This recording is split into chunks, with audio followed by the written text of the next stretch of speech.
Vieš, čo robia úspešné spolupráce medzi agentúrou a klientom úspešnými?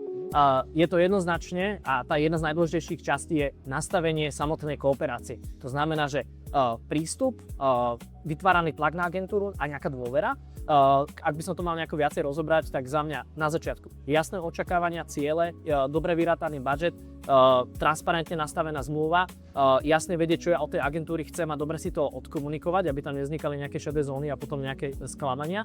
Ďalšia vec, ochota vôbec kooperovať, komunikovať. Je dôležité si uvedomiť, že tá agentúra teraz nespraví, že úplne všetko a nemusíte sa, ten klient sa na to nemusí že vôbec pozrieť. Že musíme byť v kontakte, musíme schvaľovať, musí nám klient dať do hĺbky všetky informácie, čo sa týka bariér, ktoré rieši jeho cieľová skupina, vôbec poznať cieľovú skupinu, konkurenciu a tak ďalej, o jeho produkte alebo v službe. Hlavne mať kvalitný produkt, kvalitnú službu.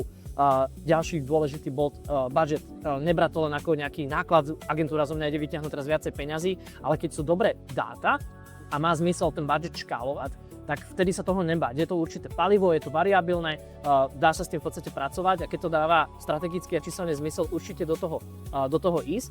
A potom by som povedal, že dobre nastavenie tej atmosféry v tej spolupráci takým challengeujúcim, ale motivujúcim spôsobom, že poďme skúšať nové veci, nové technológie, buďme inovatívni v dnešnej dobe, lebo to je práve niečo, čo vie odlišiť tie firmy a nemusí to byť nutne nejako veľmi drahšie.